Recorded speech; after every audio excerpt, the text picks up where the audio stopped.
You're listening to Success Through Connections, the podcast where we explore the power of relationships in business and in life. This episode is brought to you by Up Until Now, helping business professionals turn the page to their next chapter of success. We're back with another episode of Success Through Connections, and I have a dynamite dual father-daughter act with us today. I'm very excited. They are some experts when it comes to golf and how it relates to the business world. So let me talk a little bit about who they are and a little bit about their background, and then we'll get started. So first we have Mark Berman. He is a consultant. He's been a consultant for, I believe it's been 15 years now, where he works with small to mid-sized businesses to help them with their strategic planning and implementation. He worked before that for Safariland, which is a $250 million global company. They are in the police protection equipment business. He has been the director of corporate marketing at World Golf Village, and he was responsible for the implementation of getting sponsorships. Very good subject there. So he worked with the gurus over there at Shell Oil, IBM, and Wachovia Banks. He also served as the director of marketing, running the PGA Tour Partner Strategic Business Unit.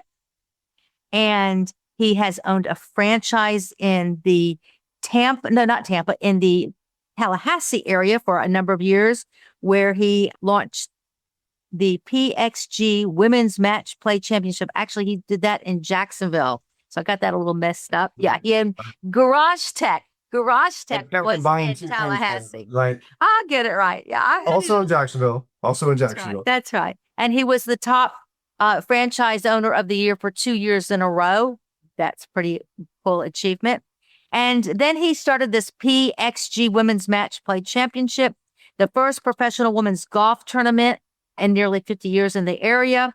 And he sold it in 2023. Wow, that's awesome. And he's been inspired with women's golf because of his daughter, Hannah, who's now she's a retired professional golf professional. I understand that her golf career as a professional was cut short only because of an injury. So I know that she was ranked at Jacksonville University with her team 235th. That's pretty cool. And she has won numerous awards. She works with the country clubs over there as a pro teacher or trainer in the Naples, Florida area. So she's building a women's golf experience business, organizing golf trips exclusive to women golfers of all abilities. So I'm assuming that means from the very beginners to the elite. Is that about right? Yeah, that's about right. So welcome. So I hope I did y'all justice on that. It's like their background is enormous. So I'm so honored to have y'all here on the show. But I'm going to dive right in, and either one of y'all just jump in and answer. Both of you, we just want to hear what you have to say about it. So I know that golf, lessons you learn on the golf course can be implemented in your business life. I've never advanced beyond the basic beginner of golf. So I may not get some terms right and saw that. So you have to bear with me, and I apologize in advance. But golf is a mental game and it's a physical game. And I was just curious, how do you stay focused after a bad shot to bounce right back? And how can you apply that to the business world? I'll start it off. Hannah, unless you want to start it off. Go for it. So I think it's one of the places where golf and business are very similar, right? You've got to have the mental resolve to be able to bounce back. I mean, we've written a book, The Art of Bouncing Back. Often called Hannah, the Queen of Bouncing Back. It's just it's a mindset, and it's part of the training, and it's part of I think it's part of the experience of being in business, and part of the experience that you earn as a golfer at whatever level, that your last shot is your last shot, and it was either good or it was bad. In a lot of cases, in my case, it was bad. And then you move on to the next shot. In a business world, you move on to the next meeting, the next phone call, the next conversation, the next dialogue, whatever that looks like, next project. And they're not always going to be winners, and you've got to be able to kind of brush yourself off and make the most of the next opportunity. Yeah, a lot of mistakes in the business world. What about you, Hannah? Any one thing you want to add to that? Yeah, I agree with all that. It's, in golf, your next shot can always be better. And if you had a bad last shot, if you carry that with you to your next shot, you're pretty much setting yourself up to hit the next shot poorly. So you have to always have that erasure mentality of going into your next shot. Like, okay, that one was bad. What do I need to do better on my next one to be better? If you dwell on the past shot, you're constantly looking into the past instead of looking, what can I do better in the future? Always big with any golfer that you come across. The next shot is the most important, is the one you're hitting, but the second next best shot is the next one that's coming. So what can you do to prepare for your next best shot? Just like in business, I don't have as much knowledge in the business world, but with the golf world, I know that, you're always trying to be better for your next shot. So always looking just one step ahead, not a million miles down the road, but how can you be better, 1% better every single time? That's great advice, not to be looking. So I have that problem of looking so far in the future that it's like, no, it's like the elephant in the room, take a one little bite at a time. Right. So that is great advice, Hannah. Thank you with that one. I got to remember that for myself. If there's strategies for staying calm, I'll know that if there's a crisis, or maybe not a crisis, but how do you strategize to stay calm and to problem solve when you're under stress, especially if you're in a tournament or something? There's some stress going on there. Yeah, I think the best advice that I ever got was not to be afraid of the nerves. The nerves are going to come when you're in a big tournament. They're going to happen. It shows that you care. That was the best thing I was ever told. The nerves show that you care. So instead of being like, okay, don't be nervous, push it down, accept that you're nervous, understand and be like, I'm nervous because I care and I want to perform at my best. And I know that I have the tools that I need to perform at my best. So take those nerves and kind of harness them and reshape them into something that you can use to better yourself instead of pushing them down. And no, I'm not nervous. I'm fine. We all know how that goes. Eventually we bottle it all up and it all explodes eventually. So kind of accepting it and be like, okay, I know I'm nervous. I know I can work through this. Breathing is always good. Remember just to be slow. Typically, in any scenario, when we get anxious in a good way or a bad way, we start moving very quickly. We start looking too far ahead into the future, or gosh, I really hope I don't screw this up. But if we can recenter and bring it back to the present moment, this is your moment, this is your shot. It's okay to be nervous and take it one step at a time. That's always how I tried to slow myself down a little bit, was just remembering to accept the nerves, be in the moment, and know what you're good at.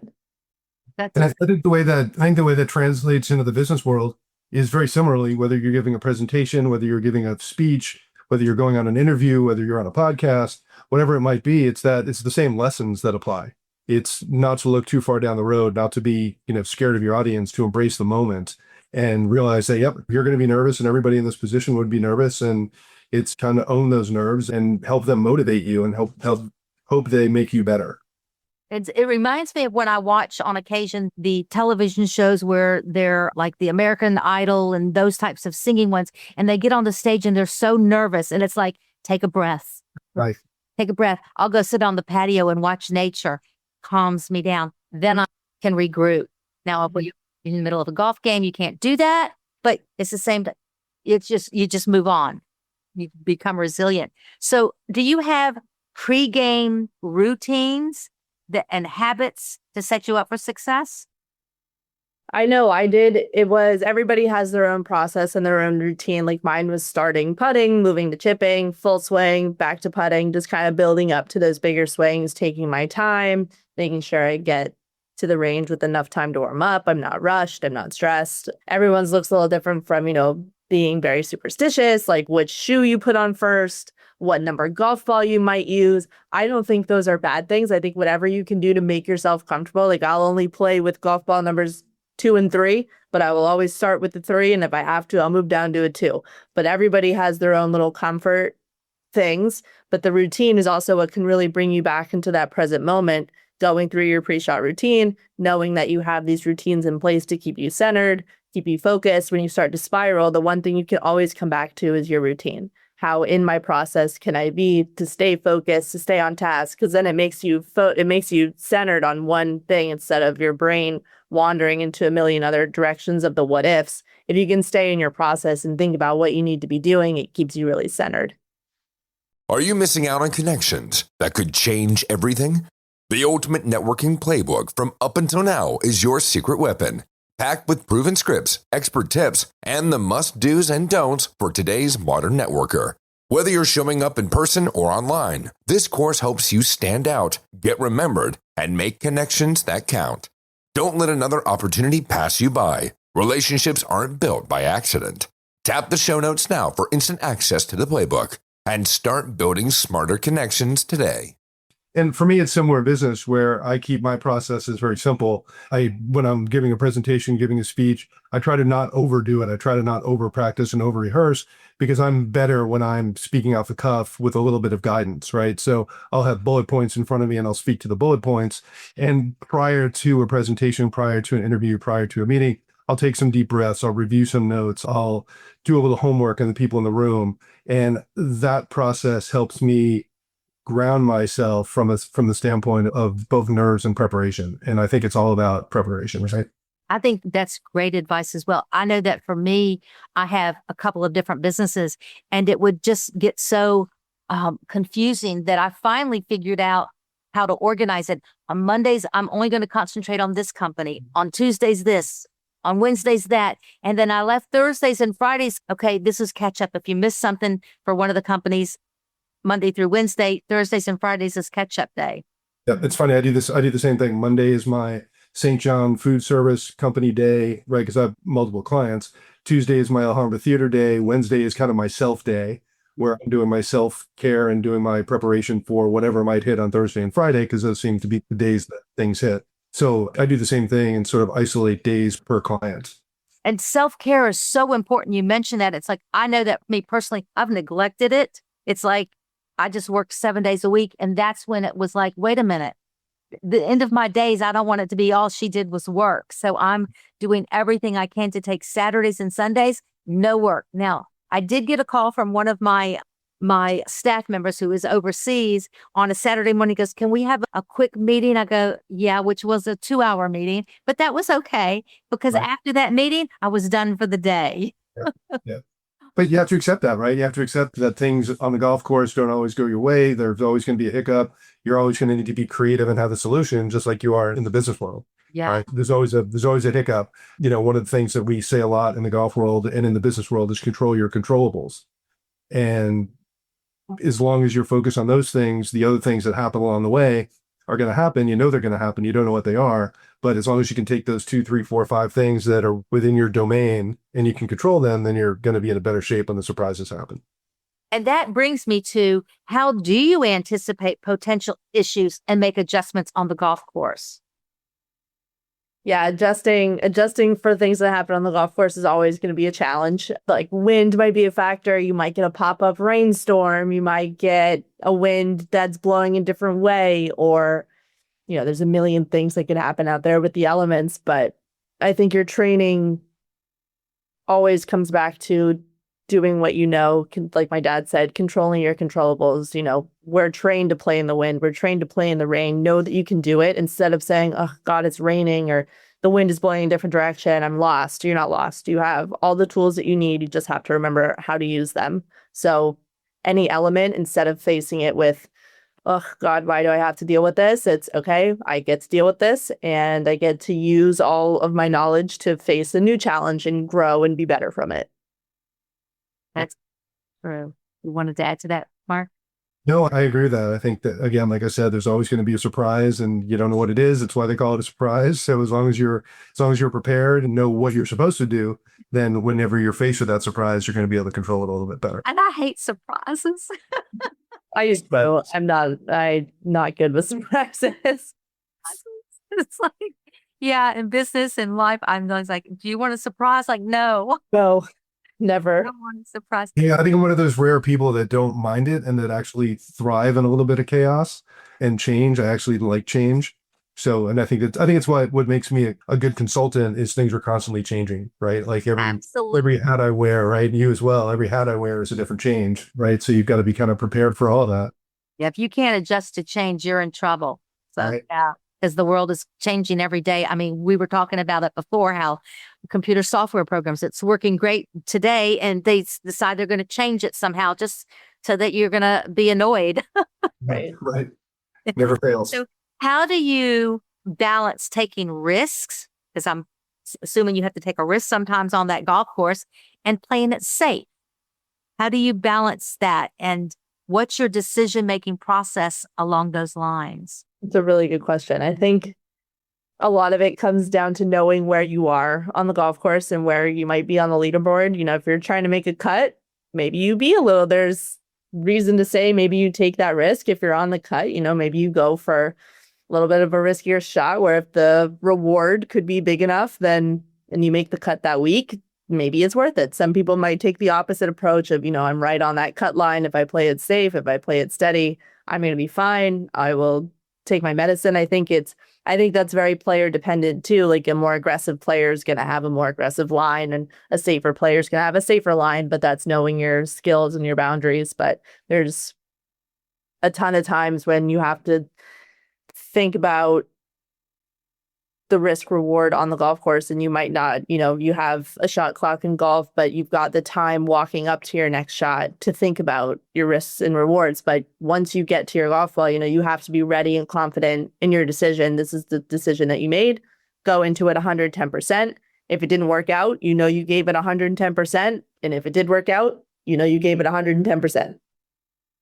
Advice, because I could think of me walking on that golf course changing my mind 10 times before I got to that golf ball. As long as you pick one, by the time you get there, you've done your job. Just as long as you're not standing over your golf ball, like hoping. The worst thing you can do is stand over and be like, well, I hope this works. Like same thing if you walk into a meeting and you don't prepare, like, well, I hope this goes well. Like it's probably not going to go well. But if you prepare to do well, and by the time you get to that meeting, at least you have the foundation of it to do well. Yes. And it's like your dad was saying, he may not have the whole speech written down, but he's got those bullet points. Right. That knows what they are. So you're prepared. You know what you're doing going into the game. Exactly. Yeah. As long as you're decently prepared, you'll be all right. Yes. So I know for a fact, I know this about golf. It's a networking opportunity. I hear all the time that deals are made on the golf course. So have you ever made a meaningful connection on the course? And why do you think that golf is such a powerful environment for business relationships? It's a great question, great observation. I'll tell you a fun story. When we were running the PXG Women's Match Play Championship, we had a gentleman come, I'll leave his name out of it for now, but we had a gentleman come to the tournament, and he played in our Pro-Am. He had played in countless men's Pro-Ams before, had never played in a women's Pro-Am, had never seen a elite level woman play golf, a woman's golf professional play golf. And now he got to spend 5 hours with one of our rock stars and had a great time. And I don't know where they finished in the field, doesn't matter, but he had a great time. He pulled me over after and he said, what can I do? How do I get more involved with this level of golf? How do I get more involved with women's golf? And I'm thinking that he meant next year's tournament, right? We're all set for sponsors. We're kind of rolling and, we're the day of the tournament. And he said, no, I want to make a $10,000 contribution to the purse for this year's tournament. And that never, ever would have happened, right? If he didn't spend the day networking and being with the people that he was with. And I don't know, I think he got there. In fact, now that I think about it, I'm sure he got there because he was one of PXG's bigger customers. He'd bought countless sets of clubs from PXG. He was local, and PXG, being the title sponsor, invited him to play. And again, he had never seen a woman play golf at this level. And he was so enamored with it. And now here we are, fast forward 4 years later, he has a group called Access Golf. He sponsors 5 women and 5 men, spends a lot of money making sure that they're prepared, making sure they're on the top of their games. And this is something he never, ever would have done had he not been involved with this tournament at that moment with these players. And that was all about networking. It was a great opportunity. So that was a big deal that we saw get done. That's pretty interesting and pretty fun to be part of. Yeah, that's again, I hear about these deals all the time. I talk about networking. That's my little jam there. And when you're on that golf course, you're getting to know people. You're getting to know them on different, you're doing business, but I always go back to the old saying, the old cliche, people do business with people they know, like, and trust. And you get to know somebody and what they're like when they're in the middle of having a fun time on the golf course, wouldn't you say? Yeah, you do. Yeah, I think, again, I'm pretty fresh in the business world, but I think you're seeing a full spectrum of a person when you're on the golf course with them. How do you handle when you hit a bad shot? Is that going to translate to how you handle maybe having a bad day at work? How do you handle when something goes your way? How are you handling the elements around you? I think you can tell a lot about a person on the golf course and their true personality. We see it when we watch golf on TV. You see some anger come out, you see some emotion, which is not always a bad thing, but it's good to know when you're working with other people, oh, how is this person really? So I know when I hear other people doing business on golf course, I know that they're using it kind of as a litmus test to see who this person really is, because anybody can be somebody else in a room, one-on-one, in a coffee shop, in a conversation. But when you're out there on a golf course, it is you against you out there, and it gets real interesting in the brain. So you're really seeing someone's true potential of who they could be. Right. So in golf, it's an individual sport, but yet it's not, because you have to rely on your caddy, and you've got coaches, you've got other people who are helping create this event. So what have you learned about teamwork and leadership with working with your support team? That's a really good question.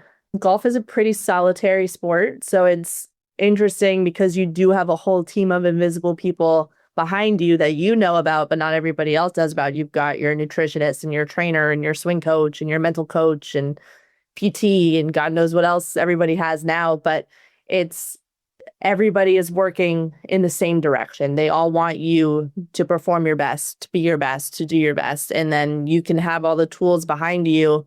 And at the end of the day, it's you and your tools. How are you going to use what you have? And you have to be open and willing to work and willing to compromise and willing to talk about hard things and make changes. So you learn how to be a team and put all of those pieces together, because your whole team behind you, even though they each do such different things, they're all working for the greater whole, which is the individual golfer. So you really learn how to speak up for yourself and how to have other people, even though they do different things, working together, rowing in the same direction. And it's a good question of building your network and people that you trust and people that work together well, and building the support system that you want to have and that you want to see. And they're kind of your projectors too, who your team is, who you are. And you want to make sure you have the right people behind you that support you to make you also look good, because that's important too. So it's all working for the best people, for the best you.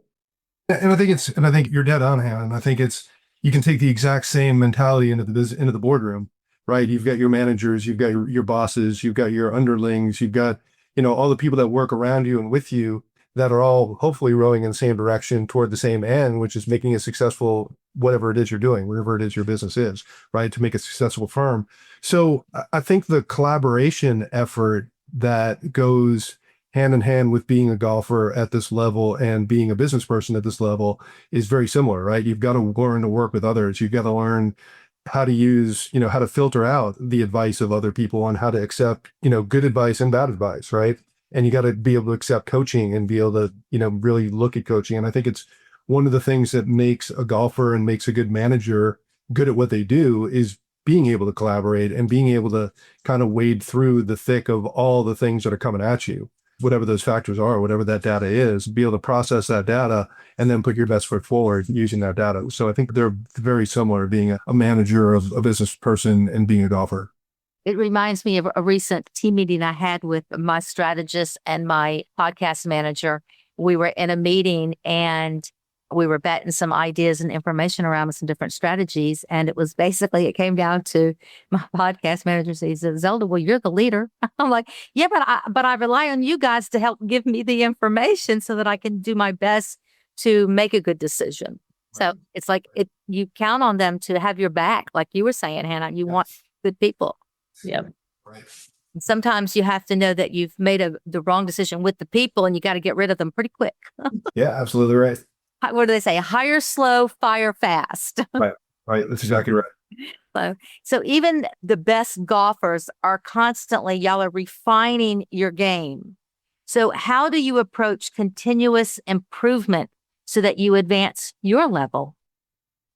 Yeah, I think what's interesting in golf is people say it all the time. It's what keeps you coming back is there's always something to work on. You're never the best you can be. There's always one step better, 1% better every day.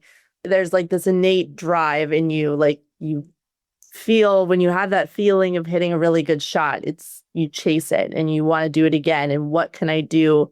What am I missing to be able to do this over and over again? And it really brings out a sense of competition and inner drive that you have. And especially for athletes, we apply that to everything. Once you have it in your sport, you have it in everything you do. If you're going to be the most efficient grocery shopper there is, you're going to do what it takes to be the most efficient grocery shopper that it is. If you're going to be, the best putter on tour, what do you need to do to be the best putter on tour? So there's this always innate drive within athletes to be the best at what they do. It doesn't matter if it's drinking water or actually doing the sport that they love. They're going to find that inner drive for everything.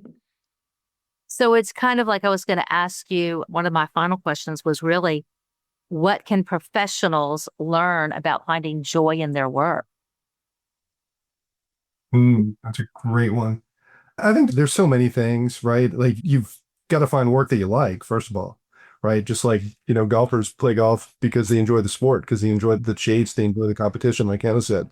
I think you got to be good at relationships and you got to know the relationships. And I think those help, again, surrounding yourself with good people and just really finding the joy in waking up every morning and just knowing, I want to do this today, right? I want to help my clients today. I want to help them help their clients today, right? I know that Hannah's waking up thinking, I want to help the people who want to play golf better today when she's got her teaching habit. Yeah. Right. So I think it's really about finding the joy in what you do. And, the old saying, if you're enjoying what you do, you're not really working, right? Exactly. I think when it really resonated with me what you were saying earlier, Hannah, about just having the joy in it. I know when I give a speech and I nail it and I've given some great information and I know I've really helped the group that I'm speaking to. Wow, you just walk off the stage or walk off the golf course and you just feel so good inside because you know you gave it your best and you just knocked it out of the park. Mm-hmm. Yeah. You're not supposed to knock it out of the park. You got to hit it. Even after those great things, there's always, when you look back on it, even after a great round, you're like, God, I feel like I played my best golf today. But there's always that but I can do this one thing better. Even after walking out of a talk, you're like, everything went really well, but I know I can be better at this. And that's that inner drive that always brings you back. There's always going to be 1% better. Yeah. You walk out of that meeting thinking, man, if I only said this, or I said this the wrong way. And then 5 minutes later, somebody said, when you said this, it was perfect. Right. Like, the way you really? said that, I've never heard that before. That changed my life. Right. And I'm thinking, I thought that was terrible. Right. But so you never really know. We have an expression. We have a lot of things that, a lot of expressions that we created and learned and got as Hannah was going through her golf career. And some of the things are so important and intrinsic to the business one. But if one of them is if you don't win, you learn. And I thought that was always so important that even when you do win, you learn. Right. But there's always something to learn. There's always something at which you can be better. There's always something at which you can succeed more. And I always thought that was an important axiom. That is awesome. When you don't win, you still win because you've learned a lesson. Right. Right. I've learned a lot of them lately. Yeah. Yeah. Me too. Me too. I want to win and win, at this point. Yeah. And you do. And it's good to be in a position where you recognize your wins and losses as well, right? To be self-aware enough to realize that, maybe that wasn't such a great day after all, but I'm going to be better tomorrow. So any last minute advice for our listeners for how the golf game translates into the business world, or any parting words? That's always such a hard one because you expect something lofty and just something genuine. An earth movie. Yeah. And I don't know that I think what's important, one of the things that's become more important for me, and I think for a golfer, is you've got to have a variety of shots, right? You got to be able to approach every shot from a number of different ways. And you got to be able to hit a 9-iron as well as you hit a driver. You got to be able to give a presentation as well as you do a sales speech. You got to be able to, to write that report as well as you do anything else. So I think having a variety of shots is really important in both business and golf. So how can our audience reach out to either of you? If they want to reach out to you, how can they do that? And whatever you tell us, we're going to put it in the show notes so that get it there as well. That's scary. For me, you can always find me on LinkedIn. You can find me on our website, which is mediashareconsulting.com. Email address, which is long, is mberman@mediashareconsulting.com. And, I'm always here to help talk. It doesn't have to be a client relationship. If someone just wants to ask a couple questions, then, I'm all about helping. Great. How about you, Hannah? Yeah, same thing. I'm always reachable by email. Mine's a little easier. It's just hannahgolf@att.net. Anything from golf swing advice to, tournament course strategy, all things that I've learned and I wish I was better at while I was playing. But hindsight's always 20/20, and now I can help other people be better than I ever was, which makes me really happy. So. And in case you can't remember that, I'm Zelda with Success Through Connection. So I'll always connect you to Hannah and Mark as well if you need that. So I want to thank you so much for sharing your successes and your wins and your losses with us today. And just for our audience, just remember that the next time that you're under pressure or you have a decision you need to make, think about what Mark and Hannah have shared with us today of how they stay top of game in their career. So again, thank you so much for being with us. This is Success Through Connections. Until next time, this is Zelda. This is Success Through Connections, where small talk leads to big wins. Today's episode was brought to you by Up Until Now, the company helping you master the art of networking.